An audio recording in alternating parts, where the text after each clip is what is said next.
It was terrifying. It was in the limelight. You're going down to the federal building. I've never been to the federal building. You're going through the metal detector, etc. Then one of the prosecutors came down to meet me and the attorney to let us know that there were reporters up there and to give us a feel for what was going to be, when we got up there, that reporters were going to be there, which I really appreciated because I had no idea. My attorney had tried to prepare me somewhat, but I don't think you can be prepared for the grand jury, especially the Enron grand jury early on. We went up, sure enough, there were reporters. We were able to move on. We had to sit in the hall for a while so you can worry some more. Then you go and you sit in a separate room. You can worry some more. Your attorney is not allowed in there, so you have really no one else there, which was fine because all I cared about was speaking the truth, and that's what I kept on telling myself. I didn't need to be nervous because you just speak the truth. You think about it and you speak the truth. But even with that said, oh my gosh, when the prosecutors brought me in the room, it was set up in such an unusual manner. It was almost like a classroom setting. And you walk into this fairly small room, there's probably 20 people. It's not like a courtroom at all. There's 20 people, they're all sitting at tables, they have notepads out. Just seemed like normal people to me. There was a group, a lot of it's kind of haze because it's not something that you really want to remember.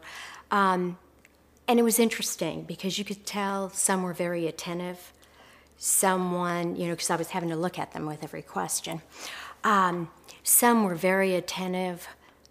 And then there were a couple that, one guy, I think he was asleep. I mean, he was just back there not looking at me, not, maybe he was listening, I don't know. Then I was placed in a seat. Now, you have to remember, it's classroom, right? They're sitting here. I was placed in a seat here, and it was angled, but I couldn't see the prosecutors, who were the two individuals who asked questions. You couldn't see them unless you turned around. So I'm sitting here, and a mic is right here, and then off, like here, are the grand jury members. So you're nervous enough, you sit down. Well, you have two individuals back here who are asking you questions. Definitely good cop, bad cop.